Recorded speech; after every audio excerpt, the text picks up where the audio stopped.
Ikaw ay mananaya, mainam na isulat nyo po ito at ito ay ilagay po ninyo sa bulsa po ninyo bago kayo tumaya.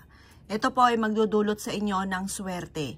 Mainam po na kumuha ka ng isang kulay pula na panulat at pagkatapos isulat nyo po ito. Ilagay nyo po ito sa inyo pong bulsa at ang dulot nito ay napakaswerte. Ikaw po ay maaaring manalo ng malaking halagang pera. Isulat nyo po ito at pagkatapos ay tupiin. Pwede rin naman na isulat nyo dito ang alaga ninyong numero. Ito pong ibibigay kong numero ay sample lamang. Halimbawa, 7, 5, at 8. At pagkatapos, 25.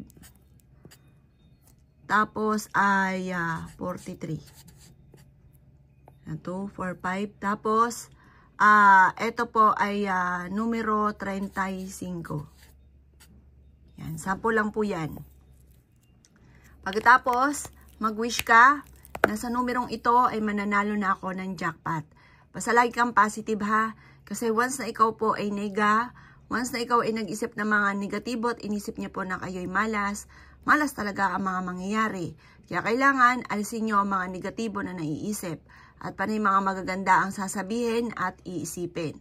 At ito po ay makakatulong upang sa ganon, imbis po na puro kamalasan, imbis po na panay talo, ikaw po ay mapapansin ninyo, lagi kang dadalhin ito kung saan lagi kayo suswertihin. At good luck po sa inyo. Kailangan positive ka lamang, lalo na kung ikaw po ay tataya. Kung ikaw ay may toyo, wala ka sa mood, huwag ka munang tataya. Kailangan nasa mood po kayo at kayo po ay positive at nasa puso't isipan nyo, mananalo ka. Dapat ganon. Yung ba't tipo na hindi nyo pipilitin yung sarili ninyo dahil ikaw ay tataya. Kailangan mula sa puso, naniniwala ka na ikaw ay mananalo.